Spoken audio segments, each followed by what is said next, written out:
Alright, so what's going on, guys? As a follow-up video to my Tokyo Ghoul timeline, we're going to cover the timeline for Tokyo Ghoul Re. Now, as many of you know from the first video, this was a manga produced by Sui Ishida, and it had a run from October of 2014 to July of 2018. So it just recently finished in the last 3 years. It also had an anime adaptation as well, 2 seasons. However, the reception for that was not so good. But for the purposes of this video, we're just going to go over the manga timeline, and without further ado, let's get started.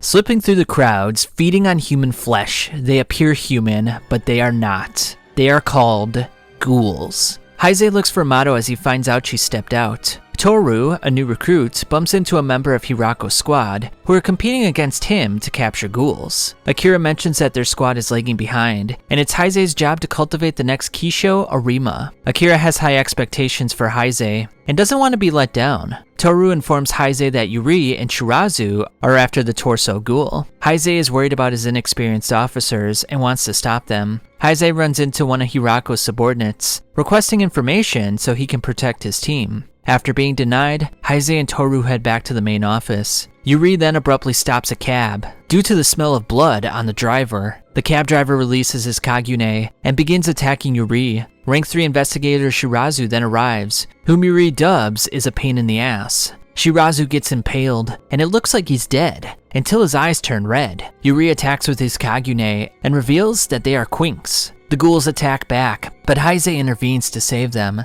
Quinkses are experimental humans implanted with the powers of ghouls, and their squad leader is rank 1 investigator, Haise Sasaki. While Yuri thought he captured the torso ghoul, it turned out the real torso ghoul was savoring his catch of the day. Haise is scolded for not killing the ghoul from the cab. Hirako tells the Mato squad and the Shimoguchi squads to jointly handle the torso investigation. After the meeting, Akira punches Haise in the gut for defending the ghouls in the meeting. Haise then talks to Kuramoto, who speaks of Orochi the serpent, who's hunting other ghouls. Haise goes back to his home that he shares with the other Quinks. Yuri wants to leave the Haise squad and ascend in the ranks. Shirazu, however, looks ready to fight. Hori, a freelance photographer, tells them she has valuable information and wants to be compensated, though her compensation involves getting a personal item from Haise to deliver to her client, who turns out to be Shu. Shirazu and Yuri indicate they want to work alone on the torso investigation, so Haise embraces the challenge. Haise then visits Donato at Cochlea in the 23rd Ward. Donato suspects that the torso is a cab driver, which is why Yuri is spending an exorbitant amount of money on cab rides. Donato tells Haise to return alone next time to talk about another case. Haise then has a dream where someone else tells him that he's the same as Donato. Hinami then boards a cab with a message from the tree,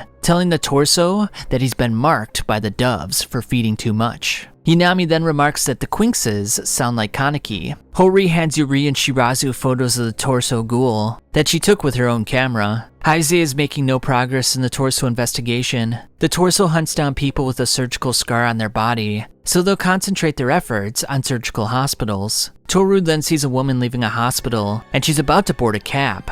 Toru enters the cab in her steed and eventually finds herself pinned down with her shirt opened, revealing the scars on her body. When Toru is taken into the CCG Academy, she requested to be a guy. In the now, Toru slices the torso with her Quinke. He retaliates as Shirazu and Yuri begin to chase him down. Police join in the chase and even set up a roadblock. The torso exits the car as Shirazu and Yuri release their Kagunes. It looks like they've won, but then Orochi, the serpent ghoul, appears. Orochi easily blocks Shirazu's attacks. He proceeds to kick Yuri onto the ground, destroying his Kagune. Orochi calls Shirazu's attack pathetic. In a flashback, Yuri's father was killed by the one-eyed owl. In the now, Yuri chomps onto his own arm to revive his Kagune. Orochi attacks, yet Haise protects his comrades. They go back and forth until Orochi kicks him down. Haise wonders what to do as Kaneki calls him weak and says that he needs him. He instructs Toru to contact Mato as he regenerates his Kagune. Haise shatters Orochi's Kagune, yet the serpent ghoul quickly regenerates and takes the upper hand. Haise instructs his subordinates to stay back as he begins to look more and more deranged. Orochi is then impaled and hits the ground. Haise then stands over him, finding out the serpent is Nishiki. Kaneki wonders what's going on as Nishiki escapes. Hirako calls off the investigation. The investigators then subdue the half-ghoul, with Akira sniping him with an RC suppressant bullet. The rules to handling Haise are as follows. Haise is to be treated as a human, and in the event his Kagune becomes uncontrollable, he shall be eradicated. The Quinxes stare on in awe, jealousy, and fear. Haise then is summoned to Kishio. Haise slaps Yuri and instructs him to run in the future to preserve his life. Haise relieves Yuri of his duty as squad leader. But you're a ghoul! Shirazu kicks Yuri in the stomach, defending Haise's actions in the process. Shirazu is then appointed to the squad leader. Haise and Kishio discuss the matter while sparring with each other. Haise mentions the voice in his head, but now that he has Kishio and Akira as pseudo-parents, he's quite happy. Akira mentions to Haise that the Torso's house is quite the unusual scene. Just then, Shimaguchi's squad reports that they've been attacked by the rabbit. Akira believes the Black Rabbit, along with Hinami, killed her father. Yuri visits Shiba, requesting a stronger Kagune. Shiba explains that the Quinx procedure implants a Kakuho inside of a human body. However, the effectiveness is modulated with 5 frame levels to minimize the risk to the user. The gate is at F2 or 40% for all the Quinxes. Yuri then encounters Takomi, whom he's pissed at because he feels like Aiwa, Takomi's father, abandoned his father. Ayato then questions Torso if Sasaki was with the Quinx. Shirazu, Toru, and Haise are on the case called the Nutcracker. They enter a coffee shop to call it a day as Toka comes up and welcomes them. The 3 leave the shop, yet Shirazu and Toru wonder why Haise is acting so weird. At their home, Haise and Shirazu break into Saiko's room with their Kagunes. Yuri tells Saiko that the CCG has plans to relieve her of her duties. Saiko doesn't fit well with the squad, but Yuri plans on using her to reclaim his leadership role. The next morning, Shirazu stays behind to wake up Saiko as the other 3 meet up with Juzo's right-hand man, Hanbei. As Hanbei goes over the connection between the Nutcracker, the Madams, and the Gourmet Club, Haise reminisces about the coffee shop. He almost sternly approached him, but didn't say a word. As Haise tasted the coffee, he began to cry as Toka handed him a napkin. Juzo then comes into the meeting room and immediately puts his hands into Haise's pockets. That's because when they previously worked together, Haise would keep snacks in his pockets for Juzo. Shirazu then walks in with a sleeping Saiko. Hanbei states that the Nutcracker feeds on men's testicles and serves as a human trafficker. The Quinx squad then sits in a cafe as the Nutcracker seems to have caught on to them and leaves early. At home, Yuri hands Haise a surgical consent form so that he can have a frame release and unlock more of the power from his Kakuho. Haise will think about it and tells him that he still has room to grow. Kane tells Hori that Master Shu got no reaction from the underwear, and he suffered depression ever since Kaneki left him. Kanai warns Hori that although she was Shu's classmate, she could kill her at any time. Hori has known Shu for 9 years and does not seem turned off by Shu's interesting feeding habits. Hanba suspects that the Nutcracker is working with Big Madame, which may necessitate help from the Ghoul Countermeasure Unit 2. They leave the meeting as Yuri undergoes his frame release surgery without consulting his teammates. Haise visits Donato, and Donato asks him about his memory. Haise says that he may have known Orochi. Haise goes back to the coffee shop and tells Toka he's a ghoul investigator, as he thinks about a ghoul who could possibly unlock the gate to his memory. Haise meets up with the Quinx and decides they need to dress up as women to catch the Nutcracker. Haise and the Quinx squad visit the nightclub in the 13th ward. Haise tells Shirako that while Saiko never wanted to be an investigator, she was one of the 6 to pass the Q aptitude test. Her mother, thusly, for monetary reasons, forced her into becoming an investigator, despite the risks. Shirazu wonders if Haise regains his memory if he'll quit the commission. Haise says no as Toru comes up and says she received a job from the Nutcracker, as intended. Across the nightclub, Haise is recognized by Nico and Roma, who want to see the old Kaneki again. Juzo and Haise then visit Matsuru Washi, the eldest son of Yoshitoki and the brain behind Squad 2. Matsuri and his father are not on good terms, and he's skeptical about the Quinx. The Ghoul Countermeasure Institute was founded as a state organization, with the Washu family being recognized as the greatest of all the ghoul hunters. Matsuri wants Toru to attend the auction alone, since he considers her expendable. Juzo convinces Matsuri to accompany Toru to the auction. 3 senior officers, Akira, Hirako, and Shimaguchi, then come in for details for the operation of the auction sweep.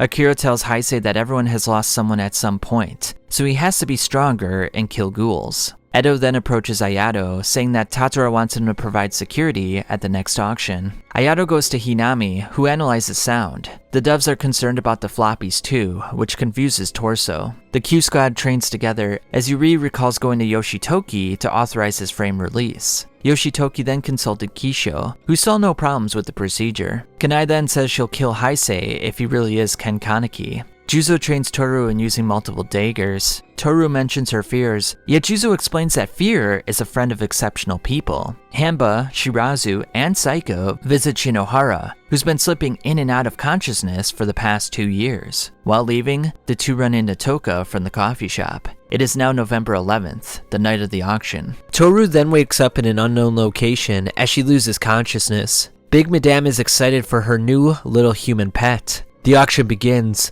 with the clowns being the host for the night. The clowns bring out the first item, Yoshiki Okura, the actor. A super wealthy ghoul, Croquet Mansua, has a bidding war with Big Madame. As the night goes on, they bring Toru to the center stage, and since she's a one-eyed ghoul, the opening bid starts at 10 million. The action comes down between Kane and Big Madame. Later on, Toru is escorted away by the Nutcracker, as she's happy that Toru fetched such a high price. The next item is presented to the audience, as Big Madame seems to have noticed who it really is. Juzo reveals his knives and begins assaulting the clowns. The doves are then advised to commence their assault. Yuri only thinks about attaining a badge for this mission. Their biggest priority is catching the Big Madame and to save human life. Kane wants to steal Toru from Master Shu. Aogiri's Naki squad then intervenes on the affair. Toru uses the confusion to knock down the Nutcracker. Juzo and Ayato begin fighting each other. Toru panics as Kane walks in with exuberance. The map of important details is as follows, with Kane wanting to test Toru's flavor. The other investigators note that Haise moves like Kishio. The Q Squad is then attacked by the Nutcracker's partner, as Matsuri commands them to keep moving forward. Misa begins attacking the investigators outside. Akira then joins the fight, making a similar face to her late father. Hinami gives orders based on her perceptions. Kane tastes Toru's blood and is very pleased. The torso attacks Kane. Toru attempts to escape, but Kane impales him with her Kagune. Dr. Kano watches the events on the monitors as he wonders if it's time for the owl to arrive. Edo then asks Sato if he's ready to go. You all remember Sato the investigator, don't you?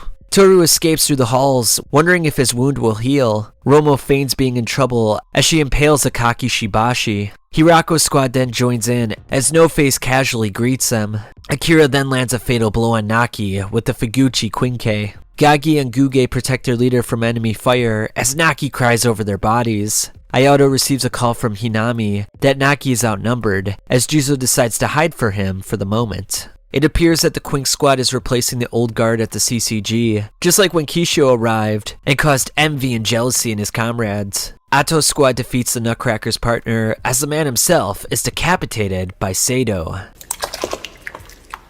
Kinda reminds me of a freshly picked pineapple.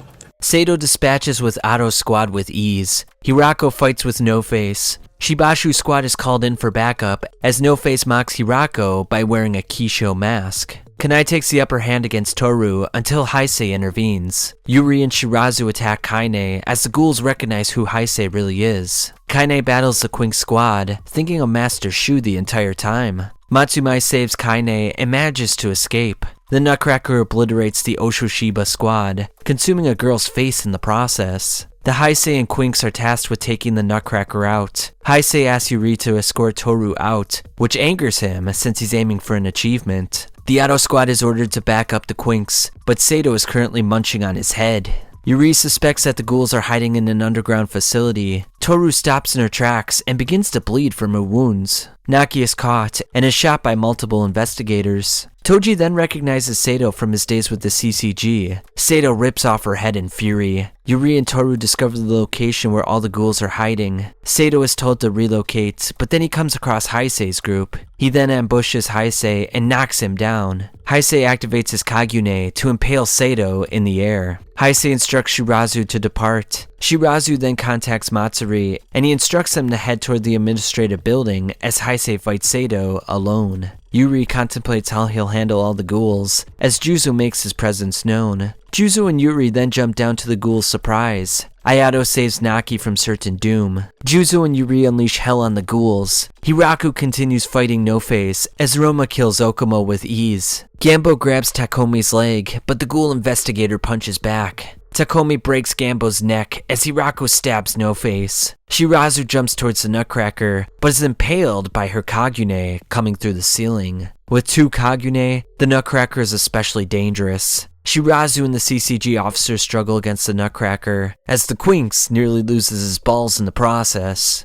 Yuri loves his new levels of power. He chases Big Madame, but is brutalized by her Kagune. Yuri is pierced by multiple knives as he collapses to the ground. Toru walks in as Big Madame begins to devour Yuri. As Haise gets battered to the edge of death by Sato, Kaneki lurks in his psyche, imploring him to call him by his name. Sato seems to be setting up for the climactic event. Through a series of events, the Nutcracker is impaled by her own Kagune. The Nutcracker's light flashes before her eyes as she claims she wants to be beautiful. Sato wonders why Haise, no, Ken Kaneki, is hesitating. Ayato takes on multiple ghoul investigators. Hinami orders Ayato and Miza to retreat as the CCG is regrouping. Terrible screams are heard as Saiko is shocked by what she's seeing on the monitors. Toru is brutalized by Big Madame's scrappers. Yuri escapes from Big Madame's mouth, taking on a crazed state of mind. Big Madame continues her onslaught, sending the crazed Quinks onto the ground.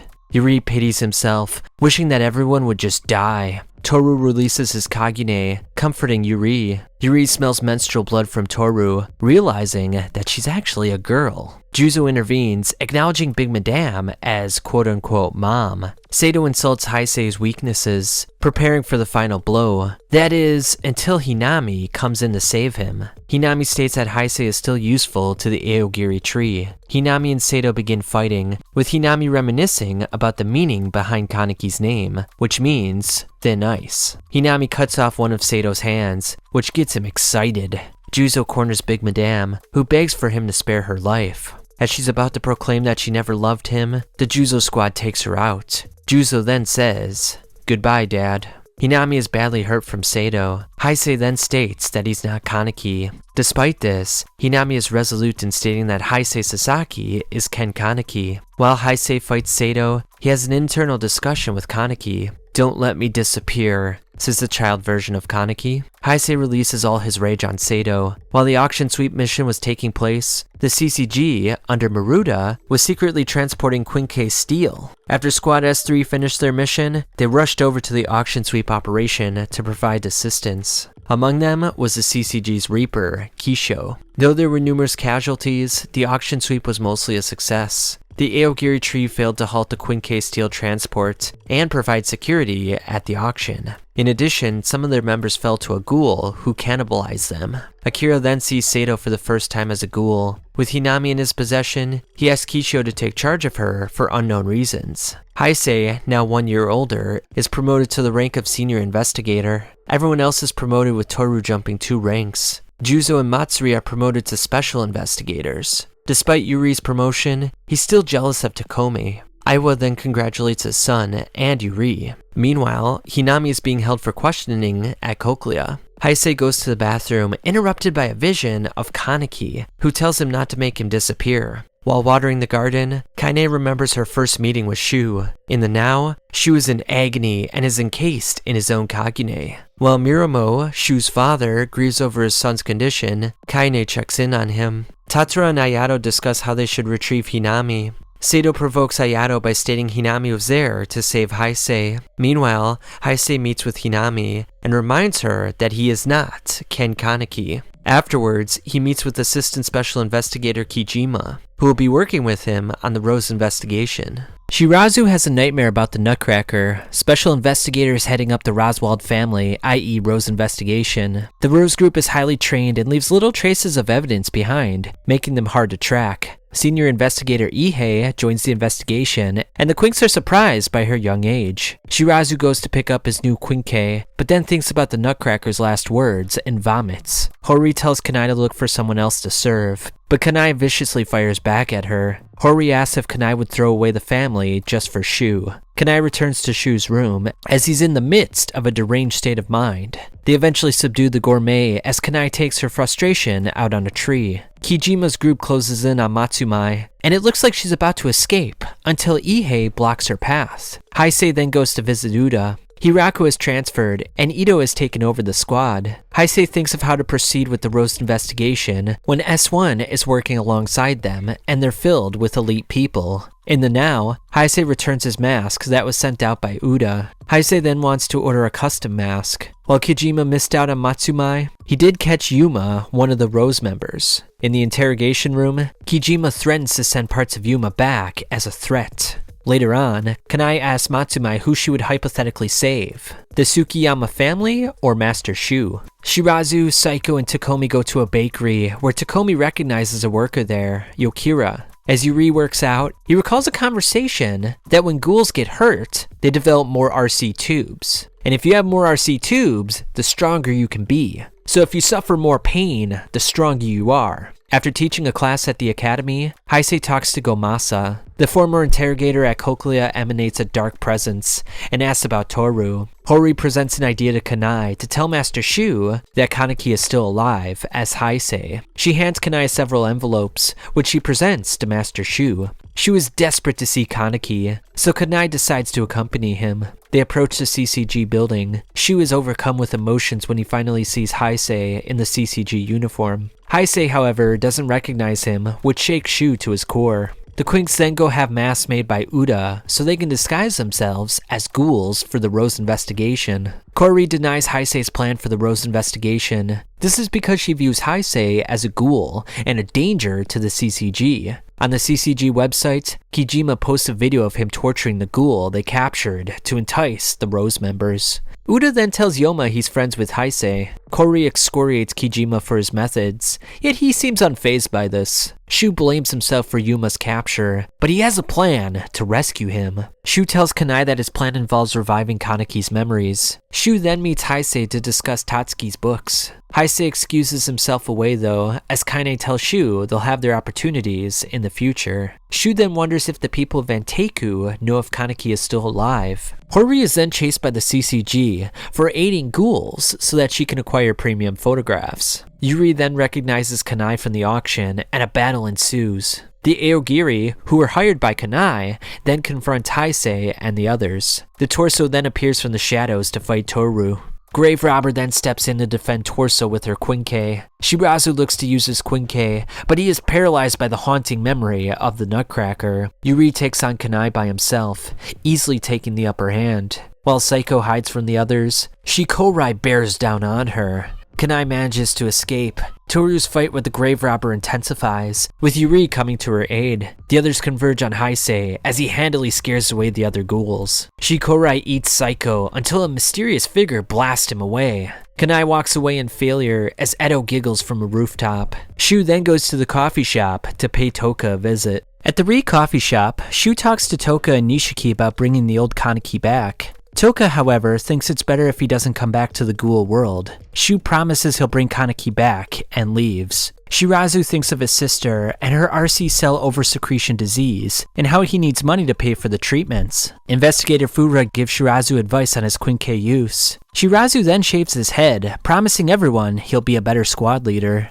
A meeting is held discussing the connection between Rose and the Aogiri tree. Kori puts Heise's mask plan to a vote, and it's approved 6 votes to 4. Edo approaches Kaine, displaying her superiority. "What is your vision of God?" says Edo. She then proclaims that Kaine is more interested in making Haise suffer than seeing Shu's recovery. Edo will now be her new god. Operation Mask begins with the members gathering useful information around the wards. Haise returns to the CCG, finding Amon's files about the one-eyed ghoul. Haise enters his own mind, seeing Kaneki blaming himself for Amon's death. Naki then goes to visit Dr. Kano. Kano's success rate for test subjects has been dismal, so he hopes to improve this through the Quink's procedure. Kano will bring Gagi and Gugi back to life, yet his intentions seem unclear. Haise wants to find out more about Amon and Kaneki. Shu meets up with Haise again. "Are you a ghoul?" questions Haise. "Did you know Kaneki?" Shu states that Haise may lose his current lifestyle if he finds out who he truly was.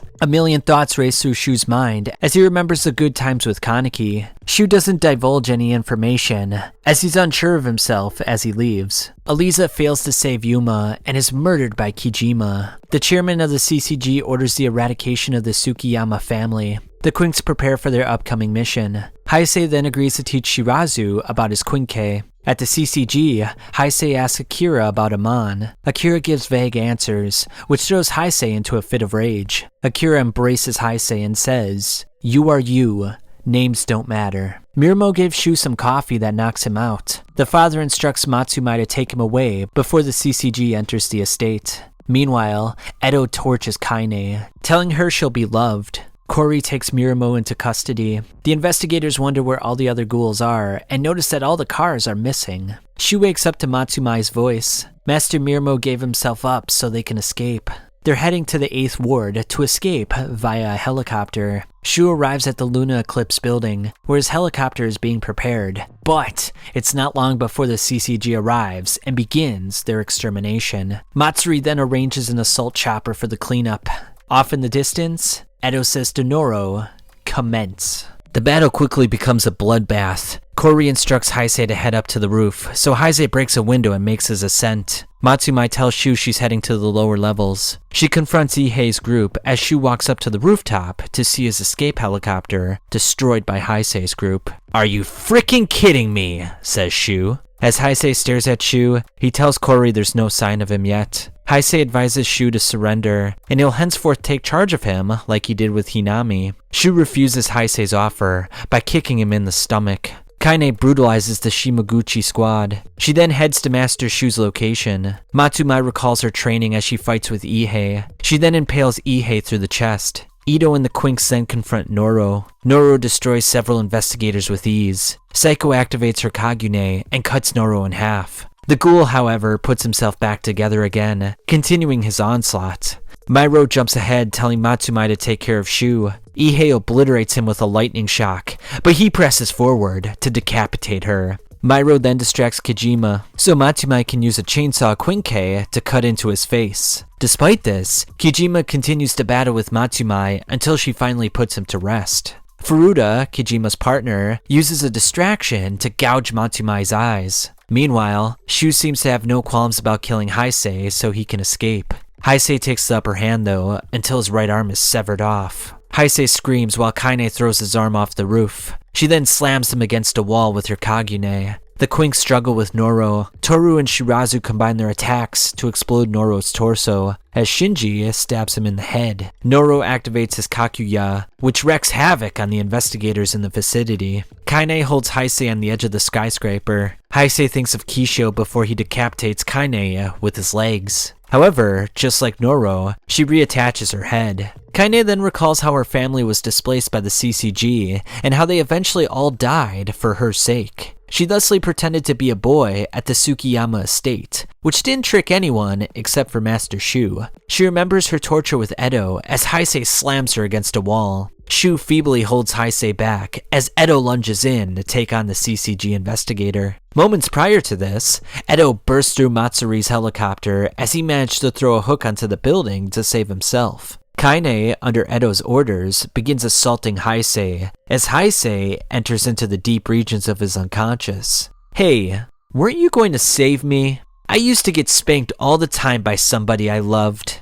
I want to die heroically. Good night, Haise. I'm done dreaming." Haise tears off Kaine's arm and shoves a steel bar into her eye. Haise then gashes her severely. Kaneki is officially back, stabbing Shu with his Kagune. Shirazu fiercely continues his battle with Noro. "Yuri! That enough cover for ya?"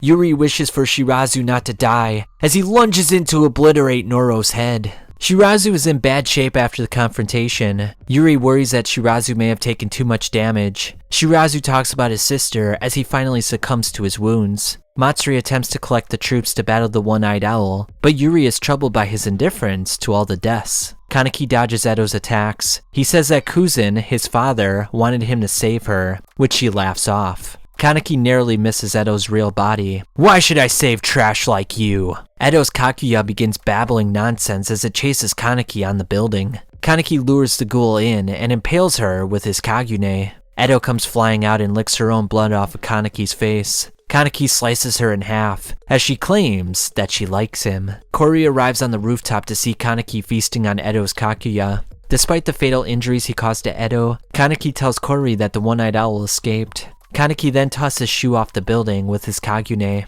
Kaine jumps off the roof and grabs on the Shu. She expresses her feelings towards him. He then grabs her face and calls her by her real name. Kaine then tosses Shu to safety as she plunges to her own death. Yuri apprises Kaneki about what happened to Shirazu. Kaneki tells Yuri if he's going to curse anything, he should curse his own weakness. Kaneki then visits the other Quinks as they mourn Shirazu's death. Toka and Yoma save Shu from the CCG investigators. He then enters a van with Hori and his father inside. While they escape, the Aogiri tree attacks several transport vehicles with dead investigators inside, one of which being the vehicle with Shirazu's body. Yuri tells Toru that he'll bring Shirazu's body back. Kano then dissects Shirazu's body and learns valuable information about the Quink's procedure. Edo's body is fully regenerated now, as Assistant Special Investigator Haise leads an eradication mission against the members of the Aogiri tree. We then find out that Haise resigned as the mentor of the Qs, and Yuri has assumed the leadership role in place of Shirazu. 6 months after the Rose operation, the CCG has dedicated all its efforts on taking down the Aogiri tree. The new Q squad watch Yuri take down several ghouls. Matsuri talks to Yuri, telling him that S3, led by Kishio, has accomplished a great deal, but if they can catch up, it might be possible for him to lead S3. Yuri understands that Matsuri wants to become bureau chief, and if he helps him to those ends, Yuri will be the head of S3. Therefore, he becomes Matsuri's faithful dog, as it were. Yuri visits Hinami and Koklia, handing over a list of Aogiri members they've killed or captured in the last month. The reason she's helping Yuri is so that she can talk to Haise, who hasn't paid her a visit in a while. Haise and Furuta then meet Takatsuki's editor, Shiono, outside the CCG building. Haise then interrogates Shiono, explaining that they suspect Takatsuki of being a ghoul. As Furuta searches Shiono's apartment, Haise states that he suspects Takatsuki of being the one-eyed owl. A special investigators meeting is now held. Haise is filling in for Kishio, which angers Matsuri. Haise explains there's been suspicious activity on a World War II fortified island known as Rushima, which could be the Aogiri stronghold. After the one-eyed owl, Tatora is their top priority. Haise says that the Hachikawa squad has been dispatched to Rushima. We then find out that Toru is part of the squad. Furuta updates Haise about the new Q squad. There's Toma, Jingli, and Ora. Toru is at Rushima doing recon work. Yuri then meets with Matsuri at his lavish estate. The Washu family member was hoping to return to Japan when Yoshitoki died. Matsuri questions the boy about his love life, but Yuri is primarily focused on his job, which Matsuri likes. Edo then addresses the Aogiri tree, admitting she writes books under the name Takatsuki. She then reveals she is not the one-eyed king. Meanwhile, Kishio tells Furuta that V wants to see them. Edo reminisces about her past, and how she pursued her ambitions as a writer and growing the Aogiri tree to fight the doves. One day, Shiono entered her apartment and found human body parts in Tupperware. In the present, Haise takes Edo into custody on suspicion of being a ghoul. On Rushima, Sato and Shikori attack the Hachikawa group. Shikori impales Hachikawa with his kagune. Toru escapes, so Sato and Shikori decide to eat Hachikawa's body parts. Toru takes care of Hoji in a cave, but then the torso appears to wreak havoc on them. At a V meeting, Kaiko orders Kishio to take care of Rize as Furuta observes Haise and Edo. Haise then attends Edo's last press conference as Takatsuki. In it, she admits to being a ghoul. Haise reads her last book, which references a one-eyed king. The one-eyed king in the book leads the ghouls against a world that opposes them, making him an anti-hero of sorts. What's interesting about the book, though, is that the Washu family is depicted as ghoul collaborators.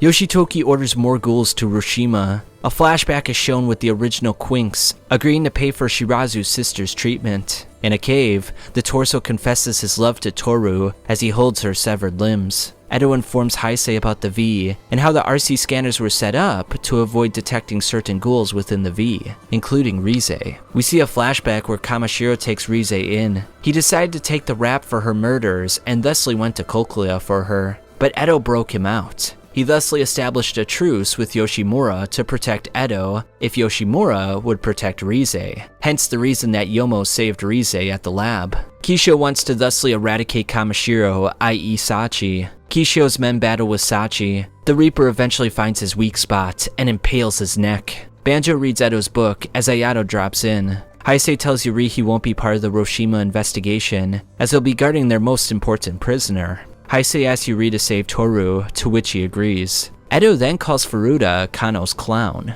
Edo notes that Furuta was behind the steel bars falling on Rize, the leaked info about the dead CCG officers going to the Aogiri tree, and collecting the test subjects for Kano. Furuta, like Noro, is a clown, and wants to know who is the one-eyed king. Edo says, "The king dwells in your guts." Edo calls Furuta Washio, which angers him to no end. Furuta reminisces about his time with Rize as a child.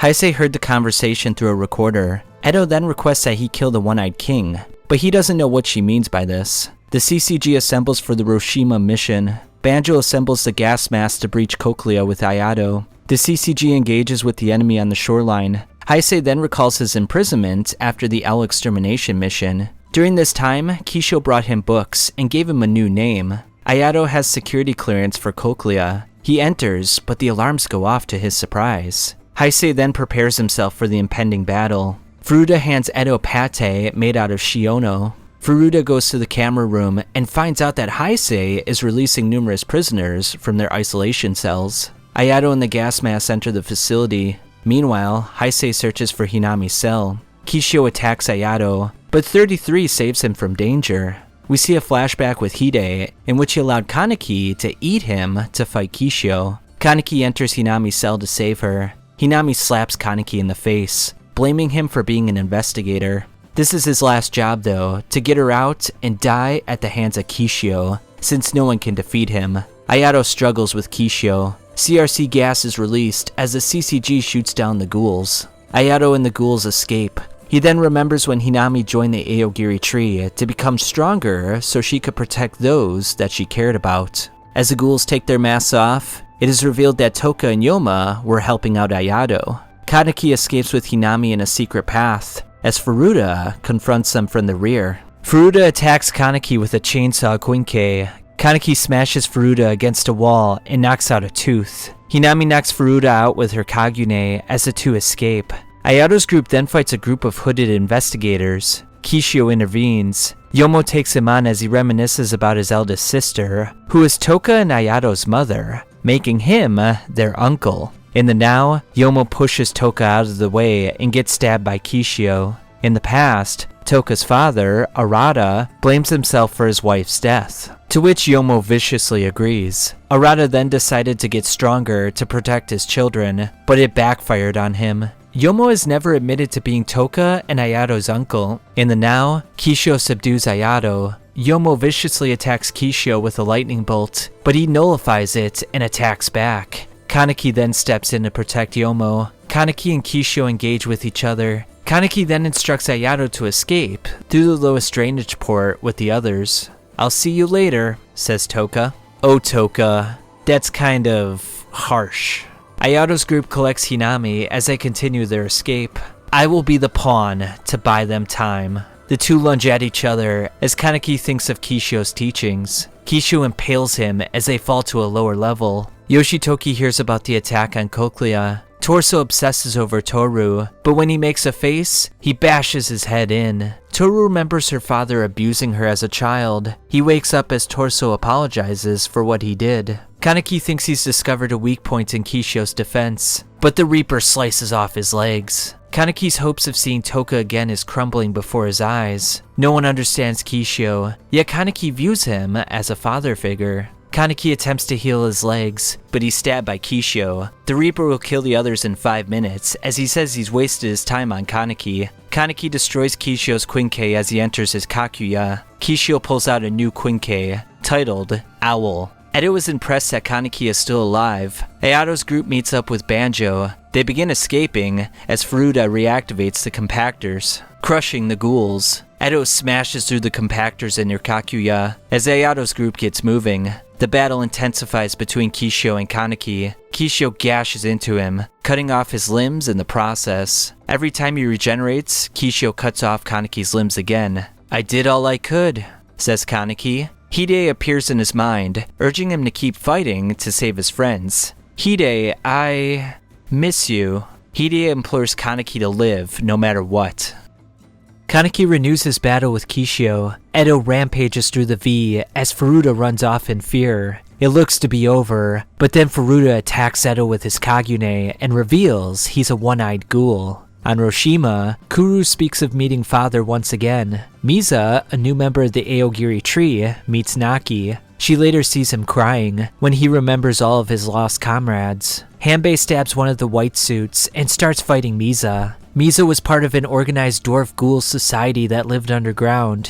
In the now, Hanba uses his Quinke to gash into Misa. Kuru then arrives, asking if he's one of Juzo's men. Yuri's team searches for Toru in a cave. He eventually finds a torso without limbs or a head. In the not-so-distant past, Torso takes care of Toru as he tells him about his past. He once lived with his father in a tent in the mountains. His father never told him to go to town, but due to extreme hunger, he did so anyway. There, he met Minomi. Since he couldn't attend school, she taught him how to read and write. Upon hearing he went to the town, the father gashed into his cheeks. Afterwards, when the father was gone, the boy brought Minami to his tent. He fell asleep, and after waking up, he found Minami naked and dismembered by his father. Toru begins to sympathize with Torso, but then he grabs him in a terrifying fashion. Torso smashes him down and tells him to be quiet. Toru remembers how she slaughtered her entire family, and subsequently forgot what happened.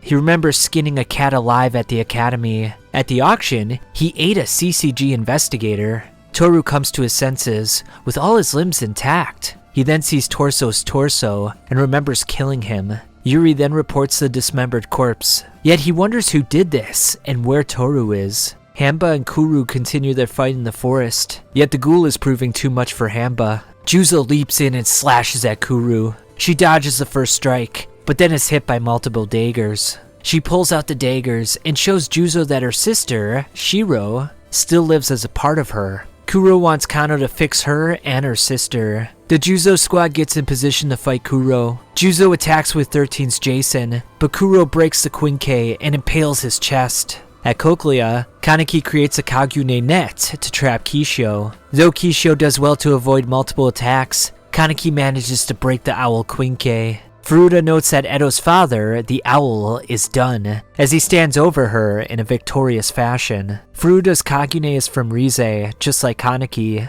Edo wonders what Furuta wants, and he says, "Super peace." Though he's got no Quinke, Kishio charges into Kaneki. The Reaper impales Kaneki's abdomen, but it's useless with Kaneki's regeneration abilities. Kishio has never lost in 18 years, and since Kaneki won't kill him, Kishio slashes his own neck. "What are you doing?" says Kaneki. Kishio says that him, Ihei, and Furuta are all failures. He labels himself as a half-ghoul, and half-ghouls can eat normal food, don't necessarily produce a Kagune, and have short life expectancies. The Washu clan, i.e. the V, are a clan of ghouls, and they may have wanted to become human themselves. Maruda determines that the RC gates were rigged to allow the Washus and members from the Kishio squad from the garden to pass through without being detected. Maruda shoots Yoshitoki. "I'm disappointed in you, Maru!" The Washus are ghouls, and Yoshimura partnered with them in the past as Kuzan. Kishio wants Kaneki to be his killer. Kishio then admits that he hated killing others as he finally rests in peace. Ayato's group is then confronted by the CCG officers. Hinami blocks a blast with her Kagune, leaving her injured. Ayato attacks but is stopped by Aura's Quinke. Ayato looks to be in trouble, but is saved by Toka's Kagune. Haisaki watches the monitors as Donato rips off the warden's head. Uda tosses a mask to Donato, saying that they should get the king. Hirako approaches Kishio's corpse. Children from the garden say their farewells to Kishio. Squad 0, by Kishio's orders, will get Kaneki out of Cochlea. Matsuri lies to Yuri, stating Maruda killed himself after finding Yoshitoki dead. He then cries over his father's death. Multiple investigators approach Tatara, including Akira. Hirako hands Kaneki a necktie pin that was a present from Kishio. Kaneki recites a poem to his teacher/father as he says his farewell. Edo says he no longer has to kill the one-eyed king as she passes away. Toka's stamina wears out as Yomo leaps into action, while Yoma has his stomach blasted open by Mogen. Hirako arrives with Squad Zero to hand over his resignation.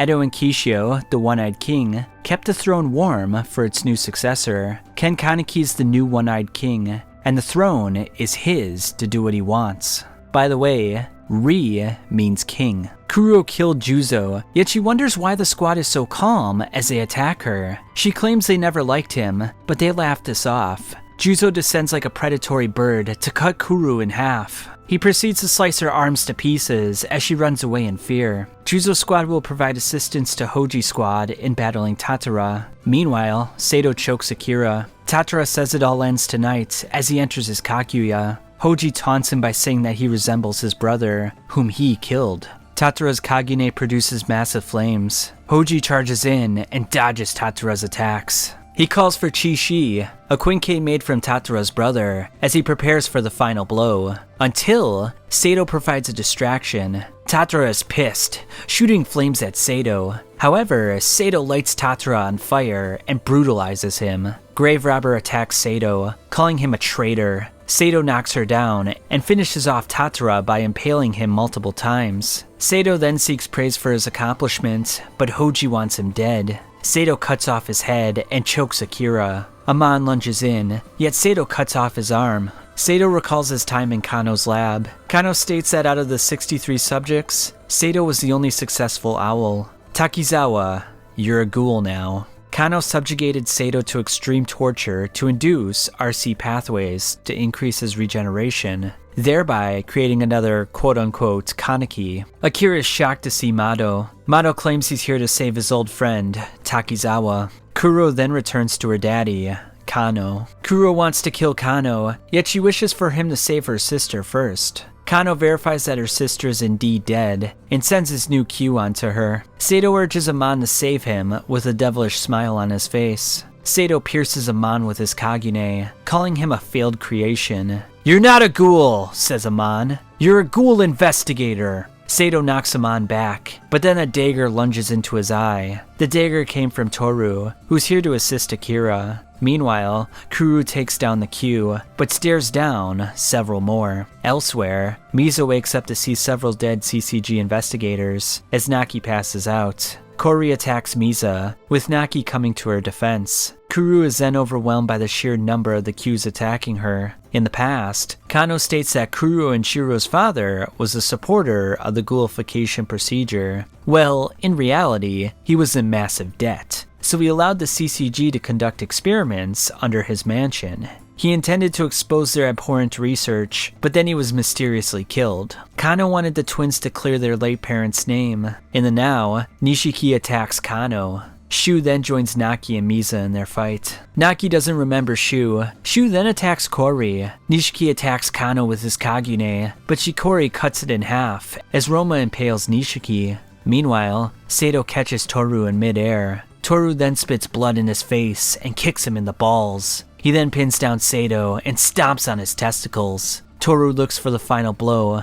but Akira jumps in the way. "Investigator Mado, protecting a ghoul is a serious offense." Akira expresses her regrets about what happened in the past. Toru is visibly angered, yet Amon smacks him down. They engage, with Amon biting into Toru's neck. Yuri then captures Amon, whom he dubs Floppy. Yuri doesn't know how to handle the situation with Akira and Toru. The squad decides to attack Amon head-on. While fighting, Amon instructs Sato to take Akira to his friend. Yuri wants to prevent this from happening, yet Amon puts up resistance. At the lab, Roma taunts Nishiki until Kuru impales her. Two unknown people with black dauber masks then enter the area with Shu and Naki, and they provide assistance against the CCG. Kori's quinquet is then grabbed by a hooded figure. Roma charges into Nishiki. Kuru stops her in her tracks. Shikori clutches onto Kuru's neck, but is kicked by Nishiki. Shikori flees as Roma pleads to be spared. Amon struggles on against Yuri's group. Psycho wants ownership of Amon since he saved her life during the Rose investigation. Yuri declines this request. He then obliterates the former CCG investigator. Amon's body transforms into its Kakuya form. Amon dismantles the Q Squad. A crazed Yuri attempts to stop Amon's rampage, yet he's forcibly knocked down. Amon recalls the situation when he first met Kaneki and they battled, as Psycho crushes him with her Kagune. And with this, the Rushima mission is officially concluded. Matsuri wants Maruta dead, since he knows the Washu family secret. The CCG chairman is dead now, with Furuta declaring himself the Washu king in front of Donato, Uda, and Kaiko. A month after the Rushima mission, Kaneki is living with Hirako and the members of the Squad Zero. Toka then pours Kaneki a cup of coffee. She then slaps him down and claims she feels much better now. Kaneki then meets up with Koma and Arimi as the crew from Manteku is finally all back together again, except for Yoshimura. They then meet up with Shu, Ayato, the White Suits, Miza, and Kuru. Kaneki recalls his conversation with Edo, in which he said that the world must be broken for something new to be born. Kaneki hereby forms an anti-human organization known as the GOAT. A handwritten letter was found in the chairman's desk, recommending that Furuta become the next bureau chief. Kori states that Haise and Hirako betrayed the CCG, yet he can't help but feel sad by the people he's lost. Yuri confirms his allegiance to Matsuri by stating he'd kill Haise if ordered to. Matsuri instructs Yuri to keep an eye on Furuta. Matsuri then strips naked when Yuri leaves, and claims he's falling in love with him. Psycho knows that Toru isn't really a guy, but she wonders why she has the smell of human blood on her. Meanwhile, Banjo uses his Kagune to heal Akira for Kaneki. Kaneki then meets up with Furuta. Furuta confirms that he made the Washu murder look like it was the work of Kaneki. Furuta admits to dropping the beam on Rize. The Washu family has several branches, with Kishu and Furuta receiving the addition of human blood. Collectively, they make up the V. Rize was a host that was meant to keep the bloodline pure. Due to love, Furuta set Rize free. Rize, however, didn't seem to care for Furuta, so the clown took care of her. Furuta then says, Rize is gonna bear lots of babies, like the 101 Dalmatians. Hirako believed in Kishio, just as Yomo believes in Kaneki right now. CCG branch offices are under attack, but it's not from Kaneki's group. We see Donato watching the carnage from a distance. Akira's condition begins to worsen as Nico implores them to take her to a doctor. Sato says they can't take her to a doctor since she violated the countermeasure law. Nico offers an alternative. Kaneki wants to help out the White Suits. Naki resists by putting up a fight, but Kaneki reveals Yomori's Kagune. Naki declares Kaneki the leader of the White Suits. Kaneki then meets up with Ogura from the Taiwa Act, which is a ghoul support group. One of the members who proposed coexistence with the ghouls was a medical student who fell in love with the ghoul. Nishiki has an emotional response to this, but he doesn't elaborate any further. Because Akira received treatment from a Kagune, they'll need to recover RC cell suppressant to provide Akira with adequate treatment. At the CCG, Furuta points out a pattern with the clown attacks. Yoshitoki parried this threat by defending each ward and having Kishio protect the main office. Furuta wants Juzo to be the new Kishio Arima. Kori gives her support for the plan and accepts full responsibility. Takomi then goes to the bakery to ask Yokiro to marry him, to which she agrees. Kori and Furuta encounter Matsuri. The conversation becomes awkward regarding the authorization of the operation, but Kori reassures Furuta that his analysis is sound. Kaneki, Ayato, Nishiki, and Kuru will infiltrate the CCG lab to recover the RC suppressant. Shu will head up the suit group. Sato demands to go to the lab as well, so Kaneki interchanges him with Nishiki. Yomo and Toka are in charge of communications. Yokira lost contact with Toka after the raid in the 20th ward, and she wants to tell her about her marriage. At a Valentine's Day parade, clowns begin to terrorize the public. Various CCG officers across all the wards confront the clowns. Matsuri denigrates Kori for the matter, but it's not long before the clowns arrive at the main office. Matsuri is then shocked that Furuta was right. Furuta shocks everyone by assuming control in a voice that is eerily reminiscent of Yoshitoki's. Meanwhile, in the 22nd ward, Kaneki's squad is ready to implement their plans. Members of the GOAT take down several clowns with ease. Furuta wonders about Haise's actions, as 6 wards are currently under attack by the clowns. Meanwhile, Juzo prevents the clowns from crossing the bridge to the CCG main office. Yuri splits up the Quink squad to cover more ground. Toma's uncle is stabbed by a Kagune. Yuri and Toma head to the building where it came from and spot Donato inside. Donato takes Toma's arm and nearly pierces Yuri in the head. Donato disappears from sight and traps Yuri in the ceiling with his Kagune. Donato then rips off Toma's other arm. Kaneki's group is done with the clowns, but then they are attacked by the V.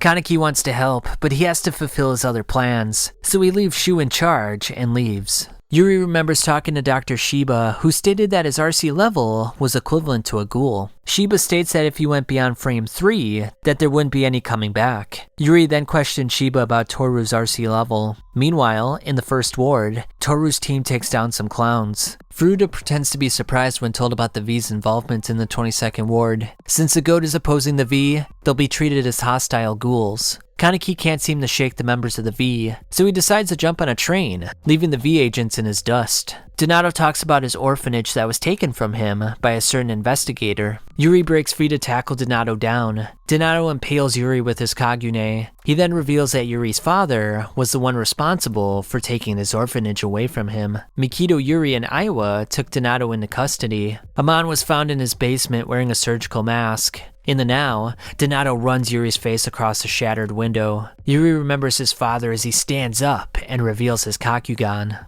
I am! Kaneki, Ayato, Sato, and Kuru enter the CCG lab disguised as employees. The group can't find the RC suppressants, but they find a clue that leads them to Research Facility 4. Juzo then notices that the clowns are actually humans, with their mouths sewn shut. Uda then interjects, stating he wants to play.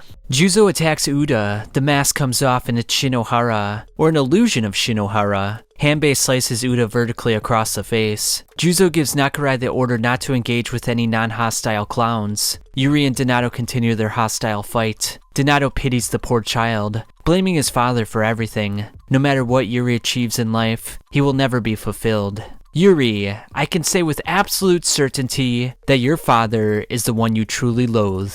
Yuri absolutely loses it, impaling Donato straight through the chest. Well, that's what it looks like. It turns out Donato created a clone of himself with just a piece of his finger. Inside the CCG lab, Sato picks up on the smell of the RC suppressants. Kaneki cuts off the lights as they capture the researchers inside the facility. Kaneki and Sato feel extremely nauseated from the smells in the area. Containers with children inside are labeled Rise 77, 78, 79, and so forth. A researcher tries to escape, but Sato takes him down. Another researcher presses a button, releasing Amon from his holding tank. In the past, Kano and Edo were interested to see how Amon would turn out as a one-eyed ghoul. Amon wakes up sometime later, seeing Sato tortured and forcibly fed. Amon grabs some meat himself, but soon realizes it's from a human source. Kano reminds Amon that if he doesn't eat, he'll die. A feeding tube is implemented to force Amon to eat. Amon then meets Gamon. In the now, Amon smashes through the holding tank. He then releases his Kagugan with a devilish smile on his face. Higemaru brings Saiko to Yuri's location. Saiko then notices Donato standing on an electrical pole. Saiko and Xiao make their way up to the rooftop, only to find Yuri in a crazed state. Xiao claims he's framed out, and there's no saving him at this point. Saiko is visibly shocked and remembers her conversation with Yuri, where Yuri talked about getting stronger than Kishio, so they could serve as Heise's safeguard. Yuri then said if something ever happened to one of the Qs, that he wouldn't hesitate to eliminate them. Saiko understands her responsibilities, as she prepares herself for a brutal fight. Hey Yuri, I don't want to lose anyone else. Saiko goes in for her attack. She then activates Slacker Power, which traps Yuri inside her Kagune. Yuri breaks free with his strength. Saiko remembers Yuri's conversations about muscle training, so she unleashes two muscular arm Kagunes. Xiao recalls a situation where Saiko formed her Kagune into a fan to cool herself when she was reading. Despite Yuri being an elite investigator, Saiko's natural ability is substantially higher than his. Saiko pounds Yuri into the pavement, showing her comrade no remorse. Yuri cuts Xiao's Kagune as he begins to curse Heise. Yuri wants his strength to be acknowledged as he enters a delusional state of mind. Saiko embraces the boy in her big titties and announces that she likes him. Xiao injects Yuri with the RC suppressant as he collapses to the ground. Meanwhile, Kaiko discusses Kaneki, Rise, and Kuzin, claiming they will take actions that will result in peace. Nico is then seen with the dead investigator, as Matsuri thinks to himself that he looks familiar. Corey and Mogen note that if the public catches on to the CCG killing humans, that it will kill investigator morale. Juzo and Uda's battle intensifies. After getting pierced by multiple daggers, Uda decides to flee. Toru gives chase as we return to the lab, with Kaneki and Amon staring each other down. But this time, the roles seem reversed. Kaneki is repelled back by Amon's hard Kagune. Ayato finds his suppressants, yet Kaneki can't leave Amon in this abominable condition. Ayato reiterates that everyone is relying on him, and that his sister is waiting for him. Sato doesn't want to see his leader die a heroic death, so he'll do the dirty work and bring Amon back. Ayato hands Kaneki the RC suppressant, as the boy remembers his first meeting with the investigator. Well, Investigator Amon, as fellow half-asses, let's be friends, huh? Toru captures Uda and begins stabbing him, but then he changes his face into Heise's. A flashback is shown where Haise first meets the Quink Squad. Toru recalls the moment where Haise was crying in the presence of Toka. She thinks to herself that she loves him, as Uda implores her to stop. Toru jabs the knife into Uda's neck and begins to lose her mind. Ora then comes in and witnesses Toru having intercourse with the mangled body of Uda. Kuru and Sato simultaneously attack Amon. Kuru then wonders if the RC suppressants are effective when administered orally. Sato's right arm is blown off in the midst of the battle, and Kuru gets knocked back by Amon. Sato then enters his Kakuya form. Sato recalls his times with Kano, where he was eating human meat for the first time. Sato's battle with Amon continues as he remembers his time in prison with Amon. Amon refused to eat his food and implored Sato to never give up. However, it was already too late, because as Sato saw it, he died in that cell. Sato wants Akira to be happy because he's bringing back Investigator Amon. Sato pierces through Amon's Kakuya. Kuru then saves Sato from being consumed by his Kakuya with the RC suppressant, as it looks like Amon is back to his normal self. Meanwhile, Matsuri is stabbed in the head by the V, but he manages to fight back. Matsuri strips down in the fight, thinking of only seeing Yuri again. Kaiko intervenes, claiming that the Washu lineage is in the way. Maruta then wonders what the hell he just saw. Yuri wakes up, back to his normal self, wondering what just happened. Ora acts like he didn't see anything, as him and Toru decide they're gonna kill Haise. Uda and Donato need extra body parts because of their destroyed clones. Meanwhile, the shoe-led goat members finish up the V. Kaneki then decides to pull out. The goat has now etched themselves into the minds of the CCG. With the clown threat taken care of, Furuta is now in prime position to get exactly what he wanted. Meanwhile, Akira's procedure goes smoothly. Ogura's team will stay active below the surface, and will continue to provide support for the goat. Akira, you're gonna be alright. It's been a while, Amon. Eye patch.